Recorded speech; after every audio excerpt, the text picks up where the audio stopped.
এই কলিকালে সবচেয়ে গূঢ় অপরাধ, সেটি কি? বৈষ্ণব অপরাধ। আজকে শুনবো সেই বৈষ্ণব অপরাধের কথা, নাম অপরাধের কথা। যে নাম অপরাধ করলে, বৈষ্ণব অপরাধ করলে কি তার দশা হয়, আজকে আমরা প্রত্যক্ষ লীলায় দেখব, আমরা শুনবো, আমরা জানবো। কি হলো? আমরা সকলে পথে চলতে ফিরতে, খেতে বসতে, উঠতে শুতে আমরা অপরাধ করে ফেলি। সেটা আপনারা কেউ মানতে পারেন, আমার সঙ্গে একমত হতেও পারেন, আবার নাও পারেন, কিন্তু এটা বাস্তব। কেউ বুকে জোর দিয়ে হাত দিয়ে বলতে পারবেন না যে না আমি অপরাধ করি না। সেটা জ্ঞানত হোক, অজ্ঞানত হোক, অহেতু হোক, নিহেতু হোক, সহেতু হোক, অপরাধ যে আমরা কখন করে ফেলি আমরা নিজেরাও জানি না, ইচ্ছায় অনিচ্ছায়। কি গো বাবা? আর যদি আমরা জানতে পেরে যাই যে আমরা অপরাধ করে ফেলেছি, এটা ইচ্ছাকৃত ভুল করলাম বা এটা অনিচ্ছাকৃত ভুল করলাম, আমরা যখন এটা জানার পরে নিজেরা অনুতপ্ত হই, আমাদের ভেতরে যখন অনুশোচনা বোধ আসে, তখন আমরা কি করি? ওই মন্দিরের ভেতরে প্রবেশ করে স্বয়ং শ্রী বিগ্রহের চরণ তলে আছাড় খেয়ে গিয়ে পড়ে বলি, ক্ষমা করো,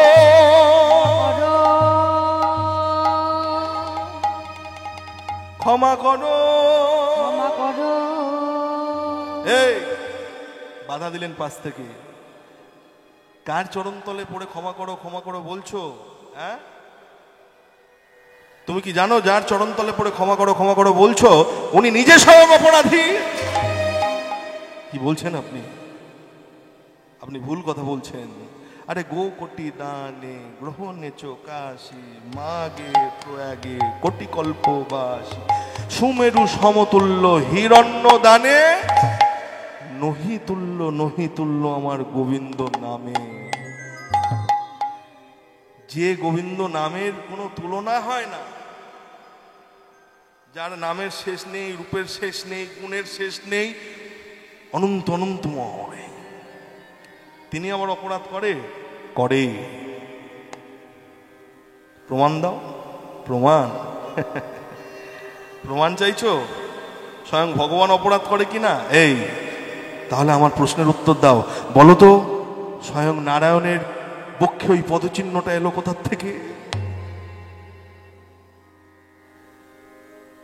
স্বয়ং নারায়ণের বক্ষে পদচিহ্ন, আপনারা জানেন? স্বয়ং নারায়ণের বক্ষে অর্থাৎ বুকে একজন পদাঘাত করেছিলেন। কার এত বড় স্পর্ধা, কার এত বড় ধৃষ্টতা যে স্বয়ং নারায়ণের বক্ষে পদাঘাত করে? এই যে স্বয়ং নারায়ণের বক্ষে পদাঘাত করছে কে? সে মুনিশ্রেষ্ঠ ভৃগু। বৈকুণ্ঠের দ্বারে দাঁড়িয়ে দাঁড়িয়ে কত স্তব করছেন, কত স্তুতি করছেন। কেন? নারায়ণের দর্শন অভিলাষে। নম নারায়ণ, নম নারায়ণ, জপ নারায়ণ, জপ নারায়ণ, নারায়ণ পরবেদা, নারায়ণ পরাক্ষরা, নারায়ণ পরামুক্তি, নারায়ণ পরাগতি। নম নারায়ণ নারায়ণ নারায়ণ, নারায়ণ নারায়ণ নারায়ণ, নম নারায়ণ নারায়ণ নারায়ণ, নারায়ণ নারায়ণ নারায়ণ, নারায়ণ নারায়ণ নারায়ণ, নারায়ণ নারায়ণ নারায়ণ, নারায়ণ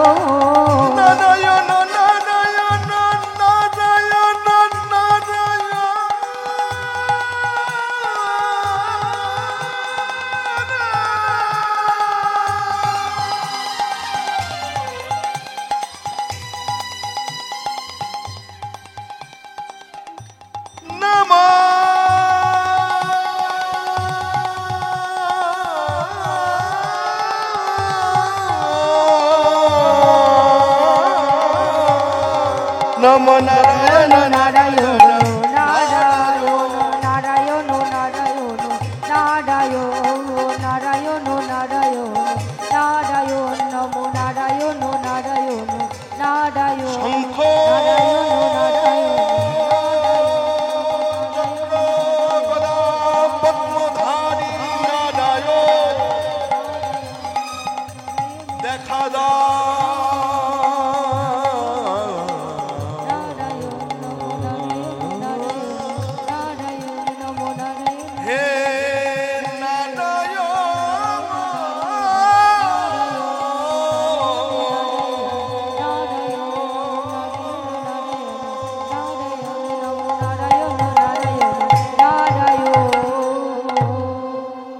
এত করে ডাকছি আমি বৈকুণ্ঠে, দাঁড়িয়ে দাঁড়িয়ে দাঁড়িয়ে স্বয়ং ভৃগুমুনি আমি ডাকছি, এত কাছ থেকে ডাকছি, স্বয়ং ভগবান আমার কণ্ঠস্বর শুনতে পাচ্ছেন না।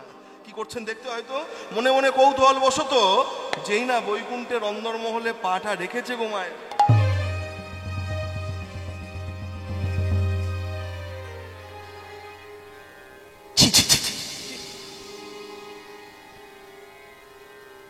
ওদা আমি ভুল সময় এসে পড়লাম। এ আমি কি দেখলাম? যাকে এতক্ষণ ধরে আমি বৈকুণ্ঠে দাঁড়ে দাঁড়িয়ে দাঁড়িয়ে ডাকছি, স্বয়ং স্বয়ং নারায়ণ, শঙ্খচক্র গদা পদ্মধারী নারায়ণ, তিনি কিনা লক্ষ্মীর সেবা নিতে মগ্ন হয়ে আছে।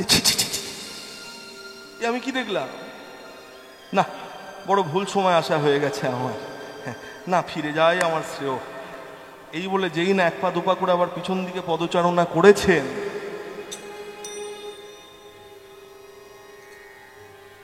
এমন সময় নারায়ণের লক্ষ্য পড়েছে ভৃগুমুনির দিকে।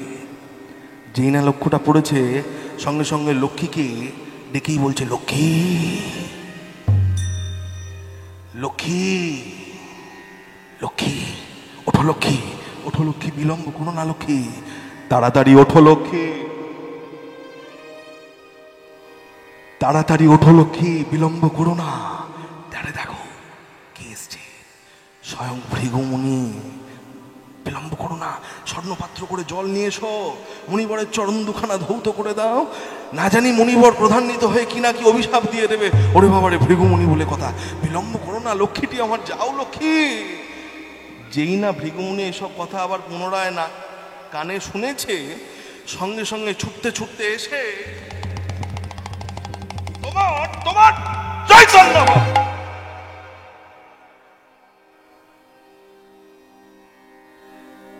আমি জানি আমি তোমার বক্ষে পদাঘাত করে আমি নরকগামী হব, আমি নরকে যাব, আমি নরকে যাব, সেও ভালো, কিন্তু তোমার তো চৈতন্য হবে।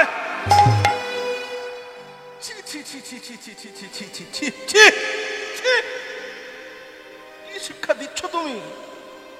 তুমি না নরয়ন নারায়ণ।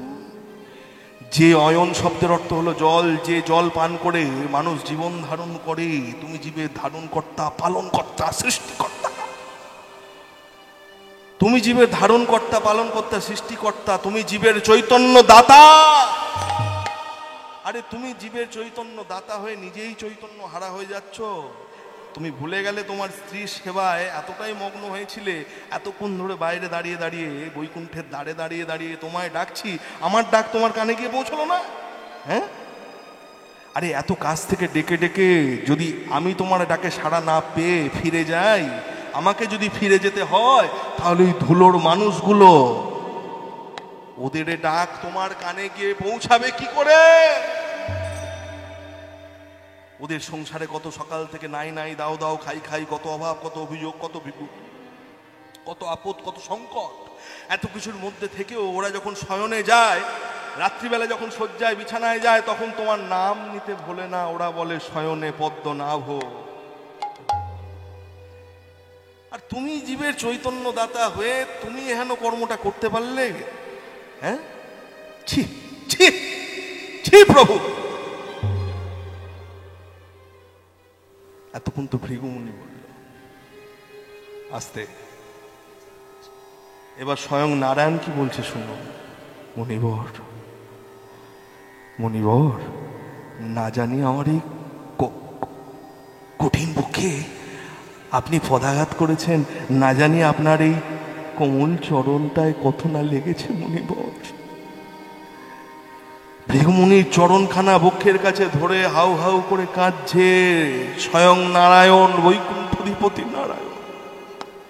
না জানি আপনার চরণটায় কত লেগেছে, আমার মতো এই কঠিন এই পাষাণ হৃদয়ে আপনি আপনার কোমল চরণ দিয়ে পদাঘাত করলেন। সত্যি তো আমি অপরাধী, আমি ভুল করেছি, আমি অন্যায় করেছি। আপনি আমার দ্বারে আজকে অতিথি নারায়ণ, নারায়ণ জ্ঞানে সেবা দেওয়া, সেবা করা আপনার কর্তব্য ছিল, কিন্তু আমি করতে পারিনি। উপযুক্ত শাস্তি দিচ্ছেন, উপযুক্ত শাস্তি দিয়েছেন আমাকে। যে যে শাস্তি আমার পাওয়া উচিত, সেই শাস্তি আপনি আমায় দিয়েছেন।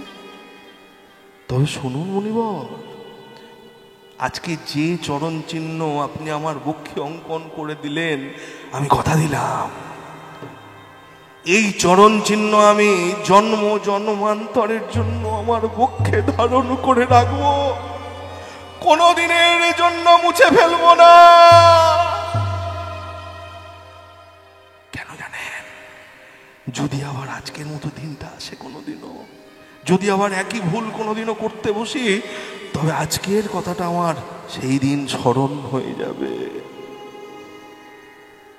দেখলেন ভক্তমণ্ডলী, ভক্তিমতী মায়েরা, স্বয়ং ভগবান যিনি নারায়ণ, যিনি ৬০ গুণের অধিকারী, তিনিও ভুল করেন। ভুল করেছেন দেবরাজ ইন্দ্র, দেবতাদের রাজা হয়ে। ভুল করেছেন স্বয়ং চতুর্মুখ সৃষ্টিকর্তা ব্রহ্মা। যে সকল দেবদেবীরা ত্রিভুবনের, যারা হলেন ৫৫ গুণের অধিকারী, আর আমরা মানুষ, আমরা তো ৬০ গুণের অধিকারী, আমরা তো ৫০ গুণের অধিকারী। জয়ন্ত, আমরা তো ভুল করবই, পথে চলতে ফিরতে, খেতে বসতে উঠতে শুতে ভুল আমাদের হবেই। আর শাস্ত্রে কি বলে জানেন? ৬৪ প্রকার অপরাধ আছে শাস্ত্রে বলছে, তার মধ্যে ৬২ প্রকার অপরাধের ক্ষমা হয়। ৬২ প্রকার অপরাধের ক্ষমা হয়, আর দুটো অপরাধের ক্ষমা নাই, ক্ষমা নাই, ক্ষমা নাই। সেই দুটো অপরাধ কি? একটি হলো নাম অপরাধ, আর একটি হলো বৈষ্ণব অপরাধ। মহাজন বললেন, বৈষ্ণবেতে হয় যদি ক্ষুদ্র অপরাধ, মহা মহা ভজন হইতে পড়ে যায়।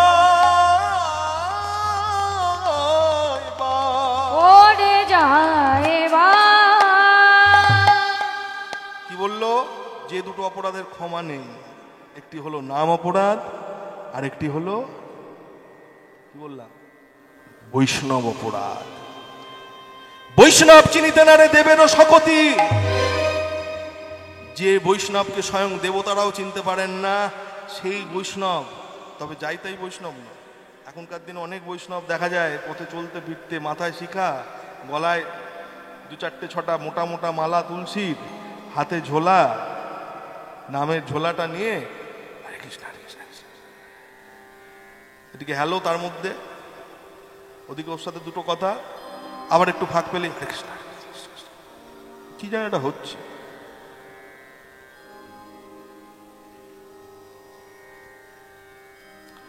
কি বললাম? আপনাদেরকে শিখিয়ে দিয়ে গেলাম। বৈষ্ণব হওয়া অত সহজ নয়। বৈষ্ণব হতে গেলে কত ধৈর্য লাগে, কত সহ্য গুণ থাকলে তবে সে প্রকৃত বৈষ্ণব হয়। আজকের লীলা তার প্রমাণ করবে। আপনারা শুনুন।